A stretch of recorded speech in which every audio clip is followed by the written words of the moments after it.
झालेला नाही. त्याची काही कारणं आहेत. त्या कारणामध्ये एक तर असं दिसतं की अलीकडं ह्या ज्या एजन्सीज आहेत, ED असेल, CBI असेल आणि दुसऱ्या एजन्सीज असतील, त्यांचा गैरवापर मोठ्या प्रमाणात विरोधी आवाज हा दाबण्याच्यासाठी केला जातो असं दिसतंय. त्याचं पहिलं उदाहरण असं की काँग्रेस पक्ष त्यांचं जे बँकेचं अकाउंट आहे ते गोठवलं. बँकेचं अकाउंट त्यांचं गोठवल्याच्यामुळं त्यांची प्रचार यंत्रणेला जे काही त्यांनी नियोजन केलं होतं ते संकटात आलं. छापाई थांबली, लोकांचा प्रवास, प्रचाराच्या संबंधीच्या बाकीच्या सुविधा, या सगळ्या गोष्टी या पद्धतीने त्यांचं खातं गोठवून त्या ठिकाणी थांबवल्या आणि एका दृष्टीनं देशाच्या महत्त्वाच्या पक्षाला आज प्रचार करण्याच्यासाठी साधन सामुग्री ही सुद्धा उपलब्ध करून द्यायची नाही, त्यांची स्वतःची ही चोखाची भूमिका यापूर्वी कधी झाली नव्हती, आज त्या ठिकाणी ती झाली. दुसरी गोष्ट अशी की राज्याचे काही प्रमुख नेते जे आहेत त्या प्रमुख नेत्यांच्यावर ED किंवा तत्सम ज्या एजन्सीज आहेत त्यांचा वापर करून त्यांच्यावर कारवाई करण्याचा उद्देशाचा प्रयत्न केला जातो. याचं पहिलं उदाहरण झारखंडचे मुख्यमंत्री ते आदिवासी आहेत. हे आदिवासींचं राज्य आहे आणि आदिवासींच्या राज्यात अतिशय ज्यांचा प्रभाव आहे अशा व्यक्तीला काही त्यांचा आरोप करून चौकशी लावून त्यांना तुरुंगात टाकलं. मुख्यमंत्र्यांना तुरुंगात टाकल्याचा संबंधीचा निकाल तो झाला. आणि आता अरविंद केजरीवाल यांना गेले काही दिवस आम्हाला वाचायचंच होतं त्यांच्यावर काहीतरी कारवाई केली जाईल. त्यांना आतापर्यंत 7-8 समन्स पाठवली आणि काल त्यांना अटक केली.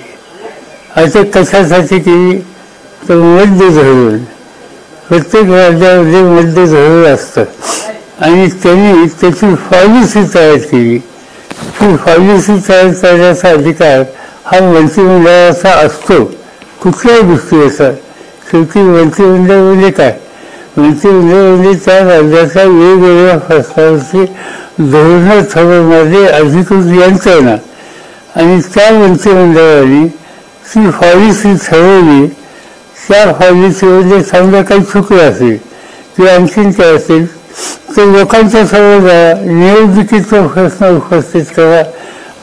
कायदेशीर काही गेले असेल तर कोर्टामध्ये जावा. पण असं न करता तिथल्या 1 ते 2 मंत्र्यांना यापूर्वी अटक केली.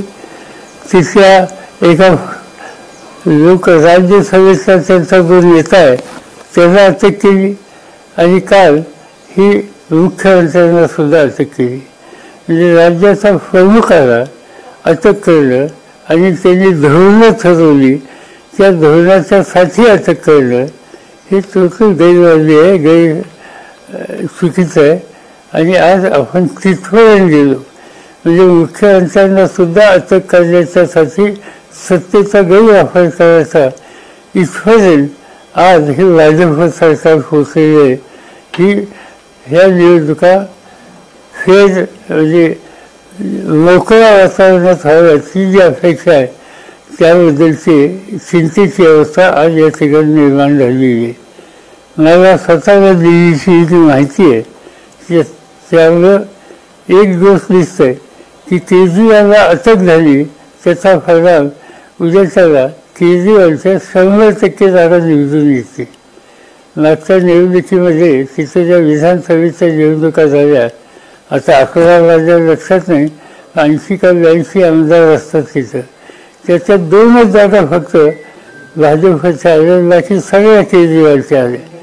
आता ही मागच्या वेळची अवस्था होती. आता केजरीवालला अटक केल्याच्या नंतर त्या 2 सुद्धा येणार नाही. लोक केजरीवालच्या बाजूने कौल देतील आणि ज्यांनी या सगळ्या कारवाई केल्या त्यांच्या खबरीत देतील याची मला पूर्ण खात्री. मुख्यमंत्र्यांना अटक करणं, सत्तेचा गैरवापर करणं निवडणुकीच्या प्रक्रियेमध्ये या प्रकारचं दहशतीचं वातावरण करणं, या सगळ्या गोष्टीचा मी तीव्र निषेध करतो. आणि लोकशाहीवर आलेले हे संकट आहे. या देशातल्या लोकशाहीवर आस्था असलेल्या सगळ्या लोकांनी एकत्र येऊन जे अनिवार्य झालं नाही, ते आणीबाणीच्या काळामध्ये लोकांनी ज्या पद्धतीने आपली सामुदायिक शक्ती दाखवली, तशीच शक्ती ही या निवडणुकीत सुद्धा दाखवावी आणि दाखवतील हा माझा विश्वास. भाजपला साहेब भीती का इतर ठिकाणी त्यांना फटका बसेल म्हणून केलेलं आहे भाजपने षडयंत्र? नाही, सरळच आहे की एक प्रकारचं दहशत निर्माण करणं हे अनेक ठिकाणी आहे. इथं ऐकायला मिळतं, इथं कोणाचं दुकान बंद कर, कोणाचं काय कर, या सगळ्या गोष्टी ह्या इथल्या लेवलला सुद्धा होतात. त्याच अर्थात देश पातळीच्या लेवलला करायची ही भूमिका घेतली आणि यापूर्वी असं कधी नव्हतं. हां, जाहीर सभेतनं एकमेकाच्याबद्दल बोलतील, टीका टिप्पणी करतील, पण तुम्हाला लोकशाहीचा अधिकारच बजावून द्यायचा नाही हे कधी यापूर्वी देशात झालं नव्हतं आणि त्याची प्रक्रिया सुरू झालेली आहे. याचा अर्थ आपण लोकशाहीचा गळा दाबण्याचं काम आज या ठिकाणी सुरू झालेलं आहे, हे याच्यातनं स्वच्छ दिसतं. साहेब, भाजपला शरद पवारांना मुळापासून संपवायचे असा आरोप आपल्या भगिनी सरोज पाटील यांनी केला. ठीक आहे. हां साहेब, पण राहुल गांधी असतील किंवा तेजस्वी यादव किंवा बाकीचे सगळे जे असतील, इंडिया अलायन्सनी केजरीवाल यांना पाठिंबा दिलेला आहे. अत्यंत महत्त्वाचा हा पाठिंबा असू शकतो पुढच्या येत्या सगळ्यांना. नक्कीच. म्हणजे आता मी जो बोलतो, मी इंडिया असा एक घटक आहे आणि अलायन्सचा घटक म्हणूनच यांचा निषेधही करतो आणि आम्ही अजून केंद्राच्या पाठीशी उभं राहणार, पूर्ण ताकदीनं उभं राहणार. साहेब, बुमरॅंग होईल असं वाटतंय का? 100% त्याची किंमत मोजावी लागेल. असं आहे की केजरीवाल एका सामान्य कुटुंबातला व्यस्त, एकदा दोनदा तीनदा मुख्यमंत्री आहे. 80% नाही 90% मतं ही त्यांना फसतात. याचा अर्थ काय? याचा अर्थ लोकांना त्याचं नेतृत्व मान्य आहे आणि नेतृत्व मान्य म्हणून काम करणाऱ्या एका चांगल्या माणसाला तुम्ही तुरुंगामध्ये टाकता, त्याला त्याचा लोकशाहीचा अधिकार गाजून देत नाही, हे लोकांना आवडत नाही. भ्रष्टाचाराचं एक मोठं आंदोलन केजरीवाल यांनीच स्वतः उभं केलं होतं आणि मात्र त्यांनाच त्या भ्रष्टाचाराच्या जाळ्यात अडकवण्याचा प्रयत्न हा फक्त निवडणुकीपुरता केला. 100% निवडणुकीचा पुरता. असं आहे की मोदींच्या सक्त विरोध करण्याची भूमिका आज केजरीवाल घेतात आणि त्यामुळे केजरीवाल यांना सहन होत नाही. साहेब, अशा प्रकारचं राजकारण सगळ्यांनाच अस्वस्थ करते. राजकीय पक्षांची काय भूमिका? नाही, असं आहे की इंडिया अलायन्समधल्या पक्षांनी जी भूमिका घेतली, जवळपास सगळ्या राजकीय पक्षांची भूमिका तीच आहे. आज तामिळनाडूमध्ये सुद्धा असं झालं, त्या ठिकाणी एका मंचावर आरोप झाले, नंतर कोर्टाने त्यांना सुट्टी दिली आणि त्याच्यानंतर त्यांना पुन्हा मंत्री करायचं होतं. पुन्हा मंत्री करायला गव्हर्नरने नाही म्हणून सांगितलं. पुन्हा मंत्री करायचं करणे हा गव्हर्नरचा अधिकार नाही, मुख्यमंत्र्याचा अधिकार आहे आणि त्याला शपथ देत नाही. म्हणजे आज कोर्टाने थोडं वेगळी भूमिका घेतली. कोर्टाने सांगितलं की शपथ द्यावीच लागेल, हा तुमचा अधिकार नाही, पण गव्हर्नर शपथ द्यायचं नाही ही भूमिका स्वतःच्या मताने घेऊ शकत नाही. त्याला दिल्लीवरनं कोणतं सांगितलं की असं असं तुम्ही करा आणि म्हणून घटनेनं असलेले राज्यांचे अधिकारसुद्धा कायदेही सुद्धा याचं ते चांगलं सुद्धा नाही.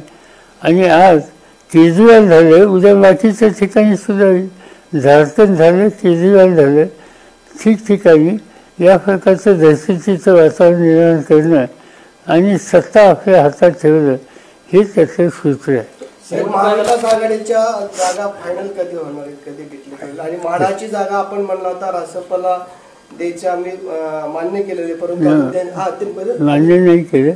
आमच्या इच्छितो, माझी इच्छा आहे, पण सगळ्यांची इच्छा असली पाहिजे. कारण त्याच्यामध्ये हा निर्णय फक्त माझ्यावरनं होणार नाही, त्याच्यामध्ये माळशिरस तालुका अकलूज येतं, त्याच्यामध्ये सांगोला तालुका येतं, त्याच्यात फलटण येतं, त्याच्यात मान सथाळ येतं, या सगळ्या लोकांना विश्वासात घेऊन त्याचा निर्णय आम्ही घेणार आहोत. आमची चर्चा चालू आहे. निवडणूक आयोगाला न कळवता केजरीवालांना अटक केली, निवडणूक आयोगाला न कळवता केजरीवालांना अटक केली, ही घटना वाईट नाही? एक्झॅक्टली मला ते माहिती नाही लिगल पोझिशन काय. साहेब, एका बाजूला ईडीच्या कारवाया होत्या, मात्र दुसऱ्या बाजूला भाजप इलेक्ट्रॉल बॉन्ड्सवर कुठेच काही भाष्य करत नाहीये.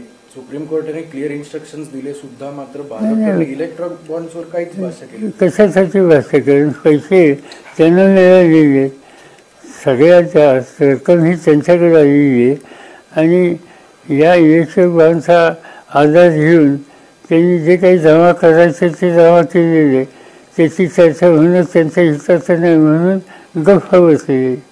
कोर्ट पुन्हा सांगते, सुप्रीम कोर्ट सांगते, पण सुप्रीम कोर्टाने सुद्धा काही ना काहीतरी कारणं घेऊन ते पुढे ढकलतात. साहेब, आपल्याला 50-55 वर्षाचा अनुभव आहे. 2014ला राज ठाकरे स्वतंत्र लढले, 2019ला महाविकास आघाडी बरोबर आली आणि आता भाजप बरोबर जायचा ते निर्णय घेताना आपण बघतोय.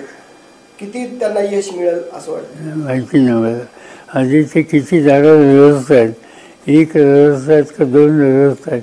आता बातमी मुंबईच्या फेफारला 2 जागेची आहे, त्यामुळे 1-2 जागे असं काही यश मिळेल त्याचा काय परिणाम होणार नाही. साहेब, बीडीच्या जागेवरनं बजरंग सोनवणे यांनी खूप मोठ्या उत्साहात तुमच्या पक्षात प्रवेश केला पुण्यामध्ये. दुसऱ्या बाजूला ज्योती मेटेंचं काही ठरतंय का? माहिती नाही, अजून निर्णय आम्ही घेतले नाही. आमच्याबरोबर तशा सूचना आहेत, नाही असं नाही, पण त्या सूचनेच्यासाठी तिथल्या प्रमुख लोकांची चर्चा करून त्यांना विश्वासात घेऊन हा निर्णय घेतला जाईल. साहेब, राष्ट्रवादी काँग्रेस पक्ष फुटून महायुतीकडे गेला, परंतु जसजशा निवडणुका जवळ येतात तसतशा आपल्या शरदचंद्र पवार गटामध्ये इन्कमिंग अधिकच वाढलेलं आहे. निलेश लंके आले, हे आणखी येईल. तुम्हाला आत्ता दिसते ह्यापेक्षा अधिक लोक येतील. थोडं उमेदवारांच्या निवडीचे निर्णय दुसऱ्या बाजूने एकदा जाहीर झाले की तुम्हाला कळेल आणखी किती लोक होत असेल. साहेब, काल महाविकास आघाडीची बैठक झाली, त्याच्यामध्ये जागा संदर्भात काय ठरले का? अंतिम निर्णय कधीपर्यंत होऊ शकते या संदर्भात? काँग्रेसचा जागा मागता याची सांगलीची, त्यावरती काल उद्धव ठाकरेंनी त्यांचा उमेदवार जाहीर केलाय. ते नेमकं काय झालं कालच्या बैठकीत? कालची बैठक अर्धी झाली, मला इथे यायचं होतं त्यामुळे मी निघून आलो आणि त्याच्यानंतर ती बैठक काल दुपारी 5 वाजल्याच्या नंतर पुन्हा सुरू होणार होती. तर ते बसले होते, पण त्याचं फायनल फिक्चर अद्याप मला कळलेलं नाही. साहेब, तुम्ही माढ्यामधून लढला होता एक शेवटचा प्रश्न. मी आता कुठं लढणार नाही, मी त्याला उभा राहणार नाही. आता राहून जावी थोडी, अरे आम्ही जाणे दो क्या करना है. लेकिन बात ऐसी है कि आज कि मोदी गवर्नमेंट जो है वो डेमोक्रेटिक राइट हर आदमी का जो है इसके ऊपर आघात कर रहे. इसकी शुरुआत खाली दिल्ली से नहीं थी. झारखंड के मुख्यमंत्री सोरेन, इनके ऊपर ऐसे ही कोई एलिगेशन किए गए और उनको अरेस्ट किया. मुख्यमंत्री को अरेस्ट करने का काम झारखंड में हुआ. इसके बाद कई दिनों से दिल्ली सरकार के खिलाफ इस तरह की साजिश चल रही थी. बार बार केजरीवाल जी को नोटिस देना, उनके कागज को डिमोरलाइज करना, इस पर ध्यान दिया था भारत सरकार ने. और इसके लिए ईडी हो, सीबीआई हो, ये जो एजेंसीज है इसका इस्तेमाल कर रहे थे. आज उनको अरेस्ट किया गया. अरेस्ट काहे के लिए किया? तो लीगल पॉलिसी फाइनल करने के लिए. हर राज्य में हर इशू पर पॉलिसी तैयार होती है, उस स्टेट गवर्नमेंट का अधिकार है. यहाँ केंद्र सरकार, दिल्ली गवर्नमेंट ने अपने स्टेट में ये पॉलिसी तय की, वो स्टेट का अधिकार है. वो पॉलिसी तय की, इसीलिए उनको अरेस्ट कर दिया. मिनिस्टर हो या मिनिस्ट्री हो या मुख्यमंत्री हो, उनकी जिम्मेदारी होती है कि कई इश्यूज पर पॉलिसी तैयार करके इस पर अमल करना. यहाँ पॉलिसी तय की, इस पर टीका टिप्पणी हो गई, पॉलिसी विड्रॉ की. पॉलिसी विड्रॉ करने के बाद फिर उनके खिलाफ केस किया और आज उनको अरेस्ट कर दिया। इससे पहले उनके 2 सांसद और मंत्री उनको भी अरेस्ट किया था। और अभी आखिरी नंबर केजरीवाल का है। मुझे पूरा भरोसा है कि दिल्ली की जनता केजरीवाल के खिलाफ ये जो झूठा आरोप करके जो एक्शन लिया गया, इसके बारे में अपनी रिएक्शन कई वोटों में सामने रखेंगे। मुझे पूरा विश्वास है कि अरविंद केजरीवाल को इसका फायदा हो जाएगा पॉलिटिकली। लोग उनको समर्थन देंगे और जिन लोगों ने ऐसा गलत डिसीजन लिया उनको अपनी जगह दिखाएंगे।